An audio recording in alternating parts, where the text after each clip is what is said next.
Friends, आज की short analysis में हम डिस्कस करेंगे बीईपीएल स्टॉक के ऊपर, जिसका फुल फॉर्म है बंसाली इंजीनियरिंग पॉलीमर्स लिमिटेड।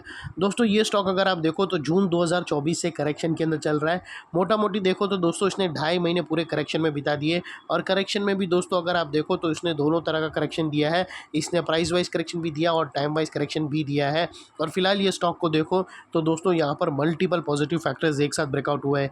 ये स्टॉक के अंदर दोस्तों एक बहुत बड़ी डाउनवर्ड स्लोपिंग पैरेलल चैनल थी जो एक रेजिस्टेंस का काम कर रही थी। अल्टीमेटली स्टॉक ने उसको ब्रेकआउट किया है। यहाँ पर करेक्शन कंप्लीट के कंफर्मेशन मिले हैं, पॉजिटिव हिडन डाइवर्शन मिला है और एक रिवर्सल चार्ट पैटर्न मिली है, जिसके तहत ये स्टॉक करंट लेवल से अपसाइड में 20 से 22% रनअप के लिए रेडी है। लेकिन दोस्तों इसमें कोई भी हमारी बाय सेल होल्ड रिकमेंडेशन नहीं है। ये प्योरली एजुकेशन पर्पज से मैं अपना पॉइंट ऑफ व्यू आप लोगों के सामने रख रहा हूँ। कोई भी पोजीशन लेने से पहले अपने एडवाइज़र को एक बार ज़रूर कंसल्ट कर लेना। दोस्तों आप लोग देख सकते हो कि ये वो टॉप था जहाँ से करेक्शन स्टार्ट हुआ था, और यहाँ से कुछ ऐसी downward sloping parallel channel stock के अंदर बनी थी। और जब तक स्टॉक के डाउनवर्ड स्लोपिंग पैरेलल चैनल में था, स्टॉक के अंदर प्राइस वाइज करेक्शन कंटिन्यू रहा और यहाँ पर कुछ लोअर लोज हिट हुए। दोस्तों अगर आप देखो तो पहला लोअर लोज यहाँ पर हिट हुआ, सेकंड लोअर लोज यहाँ हिट हुआ और थर्ड लोअर लोज यहाँ पर हिट हुआ। और जैसे ही दोस्तों ये downward sloping parallel channel upside में ब्रेकआउट हुई, इसने मल्टीपल हायर हाइज को एक साथ ब्रेक करके उसके अबाउ हाई वॉल्यूम क्लोजिंग देकर कंफर्म कर दिया करेक्शन कंप्लीटेड। यहाँ पर दो बड़ी चीज़ एक साथ हमें मिली दोस्तों। पहला तो इसने डाउनवर्ड स्लोपिंग पैरेलल चैनल को अपसाइड में ब्रेक किया, जिसकी वजह से ये जो डाउन साइड गिरावट आ रही थी वो रुक गई। और सेकेंडली इसके अंदर जो कंटिन्यू लोअर लोज हीट हो रहे थे वो स्टॉप होकर उसके अगेंस्ट में इसने first time higher highs register किया, जो हमें कंफर्म करता है कि स्टॉक के अंदर करेक्शन कंप्लीटेड। यहाँ पर बॉटम लग चुकी है, ट्रेंड इसका चेंज हो चुका है, करेक्शन का ट्रेंड अब शिफ्ट हो चुका है बाई साइड की तरफ। अनलेस एंड अनटिल यहाँ पर कोई नई लोअर लोज ना मिले या फिर पुराने लोअर लोज के नीचे ये स्टॉक क्लोजिंग ना दे दे, तब तक हम यही मानकर चलेंगे कि स्टॉक के अंदर बॉटम लग गई है और करेक्शन अभी कंप्लीटेड। और दोस्तों बात कर लेते हैं डाइवर्शन का। तो दोस्तों अगर मैं आप लोगों को आरएसआई डालकर दिखाऊं तो यहाँ पर आप लोगों को क्लियरली डाइवर्शन विटनेस होगा। दोस्तों अगर प्राइस एक्शन के लोअर लोज को अगर आप कंपेयर करो आरएसआई के लोअर लोज से, तो यहाँ पर आपको डाइवर्शन विटनेस होगा। प्राइस एक्शन के जो लोअर लोज है दोस्तों अगर आप यहाँ से नोटिस करो तो अपसाइड में टिल्ट हुए हैं दोस्तों। और वही दोस्तों अगर आप आरएसआई के लोअर लो स्विंग देखो यहाँ से, तो डाउन साइड में टिल्ट हुए और यहाँ से हमें ब्रेकआउट मिला है, जो स्टॉक के अंदर एक अपसाइड मोमेंटम पंप करेगा। और दोस्तों बात कर लेते हैं चार्ट पैटर्न की। तो दोस्तों अगर मैं दिखाऊं तो यहाँ पर एक ज़बरदस्त चार्ट पैटर्न हमें मिली है। और दोस्तों अगर मैं आप लोगों को बताऊं तो ये जो चार्ट पैटर्न है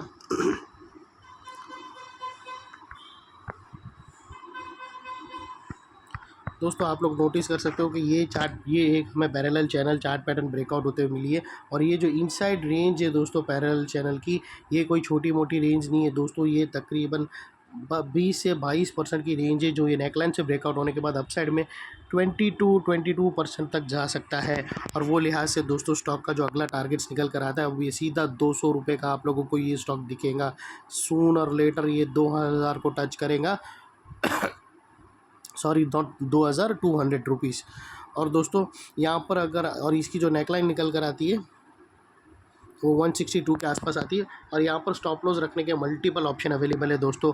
आप फर्स्ट ब्रेकआउट कैंडल के लो के नीचे क्लोजिंग बेसिस पे रख सकते हो अपने एडवाइज़र को पूछकर, या फिर दोस्तों अगर आपको चाहिए तो आप एटीआर की भी हेल्प ले सकते हो। और यहाँ पर ये जो रेंज का जो मिड 50% है उसके पास लोअर स्विंग भी है, वहाँ पर उसके नीचे क्लोजिंग बेसिस पे भी रख सकते हो। लेकिन दोस्तों इतना मेक श्योर करना कि आपका risk to reward ratio at least 1:1.5 या 1:1.2 या एटलीस्ट 1:2 या 1:1.5 के आसपास फॉल हो। और सेकेंडली दोस्तों नेकलाइन के पास का ये एरिया बहुत ही इंपॉर्टेंट बनकर खड़ा है। अगर आप देखो तो यहाँ पर मल्टीपल पॉजिटिव फैक्टर्स ब्रेकआउट होते हुए मिले। यही एरिया पे दोस्तों downward sloping parallel channel upside में ब्रेकआउट हुई। यही एरिया पे हमने high lower lows higher highs में शिफ्ट होते हुए देखे। यही एरिया पे दोस्तों हमने आरएसआई के थ्रू हिडन डाइवर्शन देखा। और यही एरिया पे दोस्तों हमने पैरेलल चैनल ब्रेकआउट होते हुए देखी। तो दोस्तों जो एरिया अभी तक एक स्ट्रॉन्ग रेजिस्टेंस था वो अल्टीमेटली स्ट्रॉन्ग सपोर्ट बनकर खड़ा है। और इन केस अगर स्टॉक अपसाइड जाने से पहले कहाँ पर भी अगर टारगेट से पहले कहाँ पर भी सेलिंग प्रेशर फेस किया और वापस वो नेकलाइन को रीटेस्ट करने आया, तो दोस्तों रीटेस्ट के टाइम पर ये एरिया सामने आके एक स्ट्रॉन्ग सपोर्ट का काम करेगा और स्टॉक को इधर अपसाइड में पुश करेगा या साइडवे कंसोलिडेशन में।